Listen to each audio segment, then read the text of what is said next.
Hello all, this is Amanda Woods, and this is my website, the Love is Love Project. This website is focused on providing resources for librarians, teachers, and caregivers to teach young children, ages 1 to 5, about LGBTQ people and LGBTQ acceptance. The website is broken down into a few different topics. The first is LGBTQ families. This section incorporates lots of materials that show families of all types, but include families that are LGBTQ, as well as highlight some materials that specifically talk about same-sex parents or transgender parents. On this page, you'll find a couple of activities, the first of which talks about what makes a family, looking at lots of different types of families, and how families are really just the people who take care of each other and love each other. The second activity looks at books that show things all families do, such as The Great Big Book of Families and Monday is One Day. Both of these books show a diverse array of families, once again including LGBTQ people, but it's not specific to them. It's lots of different kinds of families. And they show how people in all types of families do many of the same things. We celebrate together, raise pets, share feelings, and parents miss their kids when they're at work. So here is the second activity, which covers those books and then goes on to playtime, doing some of those activities that all families do. Beneath that, we have an extensive list of books. And when I was looking for books, I had 3 main criteria. The first of which was that it needed to be excellent. So I looked at some really great sources. I looked at the Rainbow List, which is an annual list where books are awarded for being great books showing LGBTQ people.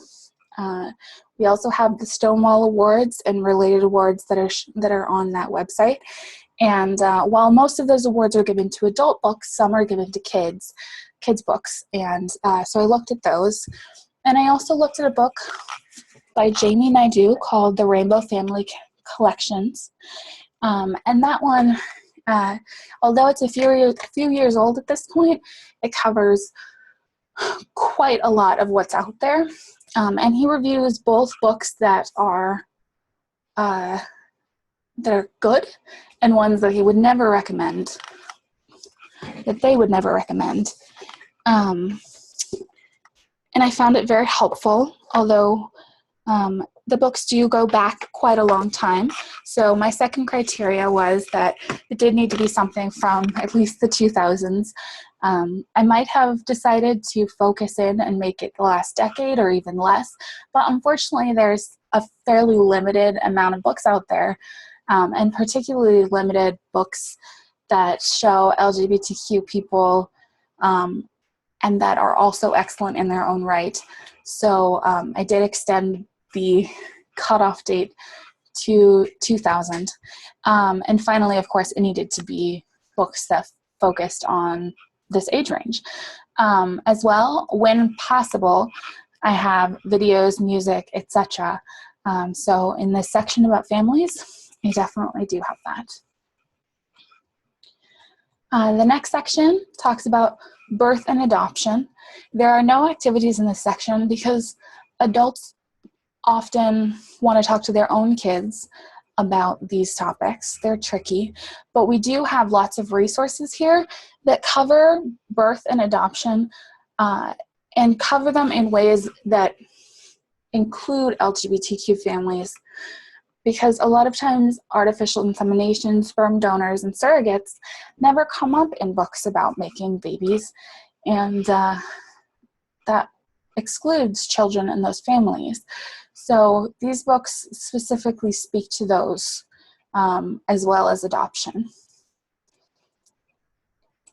Next, we have an extensive section of materials and activities about gender roles. The first activity is from the Institute for Humane Education, and it's this amazing activity where basically kids create a Venn diagram of what boys and what girls do. and what they like. And then afterwards, the instructor or librarian or whoever's doing it talks to them about whether people of the other gender could like those things too. Paired with that, I put a couple of books where kids smash gender roles, such as Morris Micklewhite and the Tangerine Dress and The Princess Knight. The second activity centers around the book Red, A Crayon Story. Although dogs don't do ballet, ballet is also a great book that can go along with this activity. And basically it's talking about being yourself and about how sometimes people see you and they think you know who you are. They think they know who you are, but they just don't. They see you and they assume. Maybe you assume things about yourself, but it doesn't necessarily mean that's who you really are. Along with that, we have quite a long list of books, and they're all really great. As well, I was surprised by how many coloring books are on this topic, although 3 of them are written by the same author. And then we have a small amount of videos and music to go along with this. And I did include Free to Be You and Me, which was originally put out in the 1970s, but has been remastered in 2006. And the majority of the music really does still translate. And the majority of it is all about being yourself and, once again, smashing those gender roles and questioning those gender roles. This last topic for kids is on transgendered children. And this one, once again, does not have activities attached to it because really what it focuses on are these narratives where you look at a single child who is transgender and you get the chance to talk with children, most likely one-on-one, and parents will talk with their own children about what it is to be transgender and the fact that it's okay.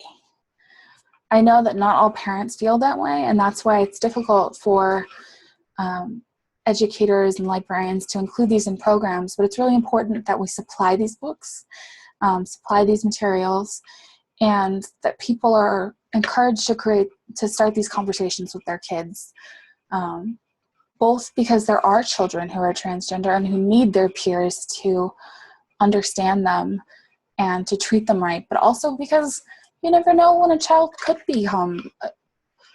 turn out to be transgender as they grow up.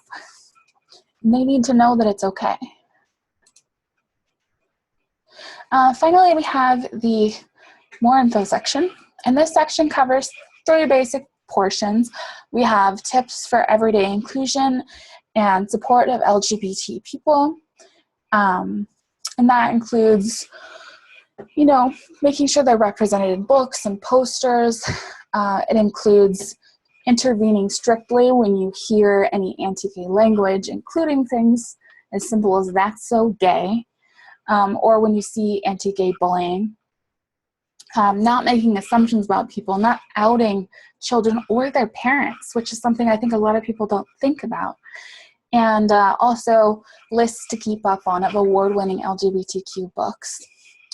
We have definitions for adults of LGBTQ terms and definitions through UC Berkeley.